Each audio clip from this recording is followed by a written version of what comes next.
మానేరు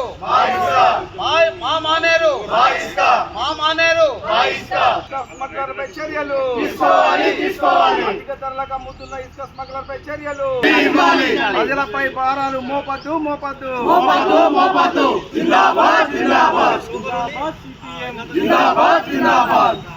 మానేరు ఇసుక మాకే సప్లై రోజు సరఫరా రోజు సరఫరా అనుమతులు అధిక ఇసుక ధరల అమ్ముతున్న వారిపై రోజువారీ పర్మిషన్ ఇవ్వాలి నిబంధనలు సడలించాలి ఇసుక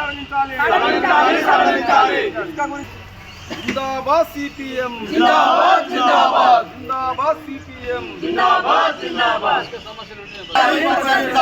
ఇసుక కొరత లేకుండా ఇసుక కొరత రాకుండా ప్రభుత్వం 1500 రూపాయలకి ట్రాక్టర్ ధర నిర్మాణం చేయాలంటే ఇసుకకే మొత్తం పెట్టుబడి పెట్టిన తర్వాత గుంతలు తవ్వితే మొత్తం నీళ్ళు కట్టుకుని మొత్తం దానిలో మొరం పోయాలన్నా ఇంకే పోయాలన్నా ఏంటంటే మా డిమాండ్ ప్రధానంగా రోజు ఇసుక సప్లై చేయాలి. ఎందుకంటే సిరిసిల్లకి బాగుంది, బాగానే ఇస్తుంది. మరి ఇసుక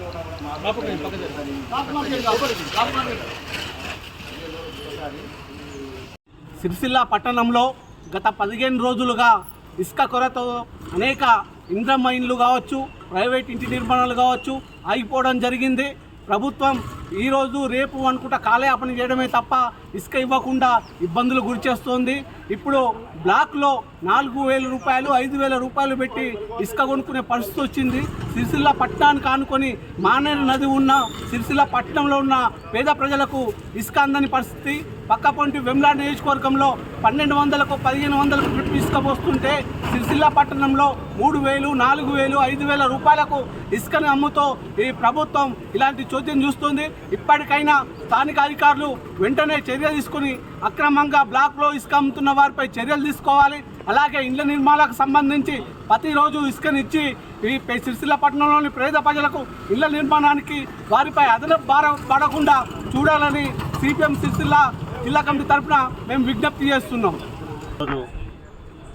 సిరిసిల్లకు ఇందిరా మిల్ల కానీ ప్రభుత్వ పనులకు కానీ ప్రైవేటు పనులకు కానీ రోజు ఇసుకకు అనుమతి ఇవ్వాలని సిపిఎం పార్టీ ఆధ్వర్యంలో ఈ నిరసన కార్యక్రమం చేపట్టడం జరిగింది.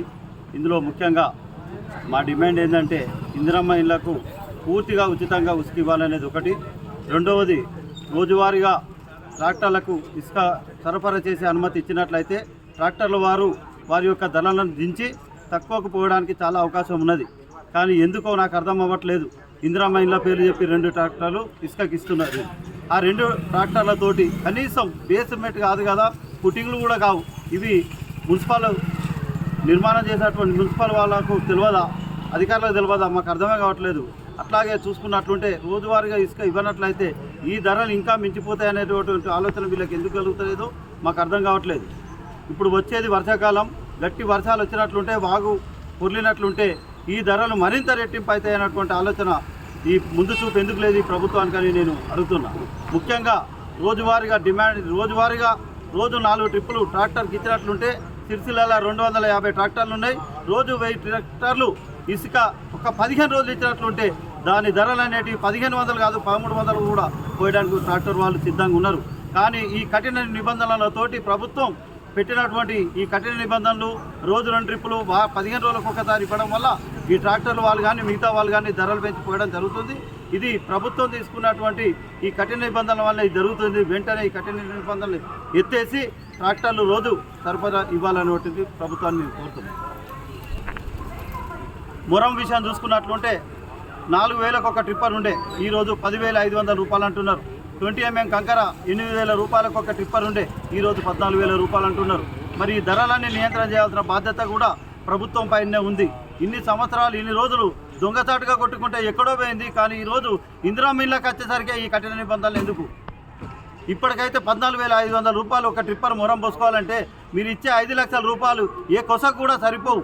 దీన్ని గమనించి ఇసుక కానీ 20 mm కంకర కానీ మొరం పైన కానీ ఇతర ధరల పైన సిమెంట్ కానీ మిగతా సలాక పైన కానీ ప్రభుత్వం ఈ ధరలను నియంత్రించాలని సిపిఎం పార్టీ ద్వారా మేము కోరుతున్నాం. అనేది రాష్ట్ర ప్రభుత్వం తీసుకున్నటువంటి ఇందిరమ్మ ఇండ్లకు చాలా హర్షణీయం. ఎందుకంటే పేదల కోసం ఇల్లు కట్టిస్తుంది, మేము సంతోషిస్తున్నాం.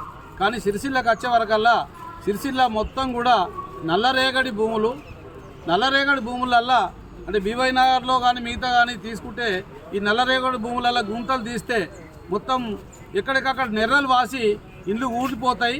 కాబట్టి పేదలు వాళ్ళకు ఉన్న దానిలో ఎంతో కొంత మరి డబ్బులు కలేసుకొని పిల్లలతో నిర్మాణం చేసుకుంటే ఆ పుట్టింగ్లల్లా మిగతా అవిట్లో చూసుకుంటే మొత్తం కూడా ఇక్కడ ఇసుక ఎక్కువ అవసరం పడుతుంది. అట్లాగే మైనింగ్ వాళ్ళను అక్కడ భయపెడుతుర్రా మరి ఏదో ఇసుక మొరం కానీ రౌతు కానీ కంకర కానీ సిరిసిల్లకు వస్తలేవు. బ్లాక్ మార్కెట్లో రేట్లు విపరీతంగా పెరిగినాయి. ఒకటేసారి 700 ఇండ్ల నిర్మాణం జరిగితే సిరిసిల్లలో 300 ట్రాక్టర్లే. మరి ఆ 300 ట్రాక్టర్లు రోజు వచ్చిన అవసరాలు తీరాయి. కాబట్టి మేమనేది ఏంటంటే ఈ 3 రోజులకు ఇప్పుడు 15 రోజుల ఇసుక మళ్ళా ఆగినరు. ఇసుక ఒకటేసారి వాళ్ళ మీద వేటు పడే వరకల్లా మరి ట్రాక్టర్లు ఏంటంటే ఉన్న ధరను పెంచి అంటే 1500కి ఇచ్చే ఇసుకను 4000 రూపాయలకు పెంచి వాళ్ళు వచ్చేస్తే ఇసుక ఇంట్లో కూలగొట్టుకున్నారు. వాళ్ళు తప్పనిసరి పరిస్థితుల్లో 4000 ధర పెట్టాల్సి వస్తుంది. ఉన్న మీరు ఇచ్చేటువంటి ఆ 5 లక్షల రూపాయలు కాస్త మరి ముడిసరికే పోతే మరి పేదలు ఏ రకంగా ఇల్లు కట్టుకుంటారో మరి కాంగ్రెస్ పార్టీ, కాంగ్రెస్ నాయకులు, ఎమ్మెల్యేలు అందరూ ఆలోచించాలి. ఒకసారి ఫీల్డ్ వీకి రావాలి. మరి మేము చెప్పిన విషయం నిజమా లేకపోతే మేమేమన్నా అబద్ధం ఆడుతున్నామా? మరి పేదలు ఎక్కడి నుంచి ఈ అవసరాలు తీర్చుకోవాలనో ఆలోచించి మరి వెంటనే చర్య తీసుకొని ఇందిరమ్మ ఇండ్లు కూల్చేసి ఎక్కడక్కడ కూల్చేసుకొని కడతా ఉన్నారు. వాళ్ళు నిల్వ నీడలేదు. మరి అతి తొందరగా కట్టకపోతే 4 రోజులు అయితే నీళ్లు చాలా అయితే వాగైనాక మరి ఇసుక తీయరాదాడా? మరి ఆ బురదలనే ఆ ఇండ్లని మగ్గిపోయే పరిస్థితి ఉంటుంది. కాబట్టి వెంటనే చర్య తీసుకొని ఒకదాకా ఎలక్షన్లు వస్తున్నాయి. మరి ఎలక్షన్ల పేరు మీద బిల్లులు పెండింగ్ పెట్టే అవకాశం ఉంది.